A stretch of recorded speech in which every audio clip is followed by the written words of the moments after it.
Leon's Campfire Tale, A Night in the Spanish Countryside. The scene is set, a warm, crackling campfire on a serene night, surrounded by a small group of captivated listeners. Leon S. Kennedy, now an older, wiser man, sits comfortably, gazing into the flames as he begins to recount his harrowing tale. Leon's deep, soothing voice fills the night air. Friends, gather round. I'm about to share with you a story, one that still echoes in my mind like the whispers of the damned.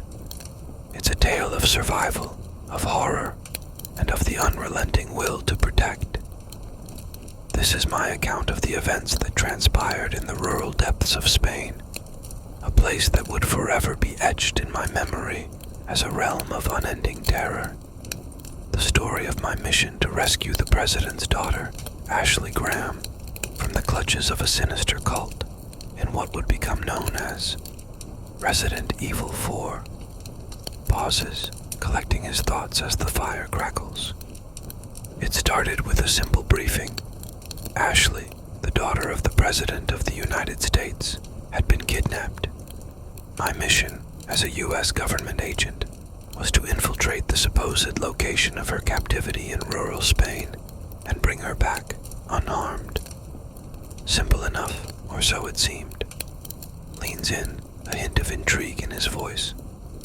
As I arrived in the quaint yet ominous village of Pueblo, an unsettling feeling crept over me.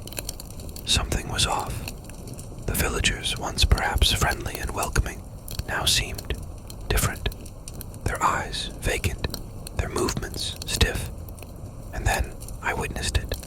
The transformation. A villager, infected by some unknown force, became a ganado. Twisted, grotesque, with an insatiable hunger for flesh. Pauses for dramatic effect. The listeners exchanged nervous glances. Thus began my descent into hell, fighting for every step, every breath, through hordes of these abominations.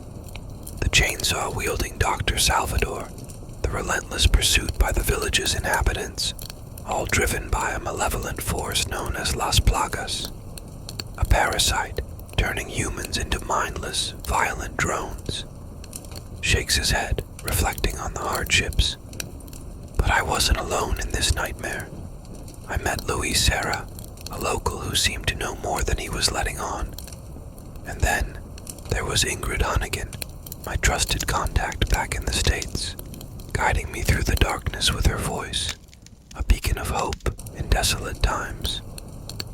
Together, we unraveled the mysteries of the sinister cult, Los Illuminados, and their leader, the enigmatic Osmond Sadler. Leans back, a somber tone overtaking his narrative. The journey was fraught with unimaginable horrors, confronting the grotesque El Gigante, navigating the treacherous castle of the cult, where the very walls seemed to bleed madness. And at the heart of it all, the truth about Ashley's kidnapping and the cult's sinister plans for her. Pauses, letting the weight of his words settle over the listeners.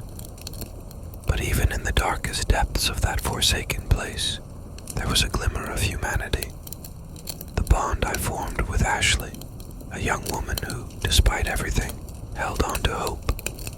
Together, we endured the unimaginable, our will to survive and escape forged in the fire of our shared ordeal.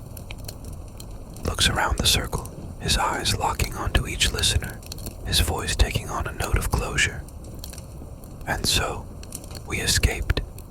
We made it out, scarred but alive. The experience, however, left its mark. A reminder of the horrors that lurk in the shadows, waiting to consume us all. Yet, it also taught me the value of resilience, of the human spirit's capacity to persevere against all odds. Leans forward once more, his voice dropping to a whisper, the flames dancing in his eyes. That, my friends, is my story of Resident Evil 4, a tale of terror, of survival, and of the unbreakable will to live, even in the face of unimaginable horror.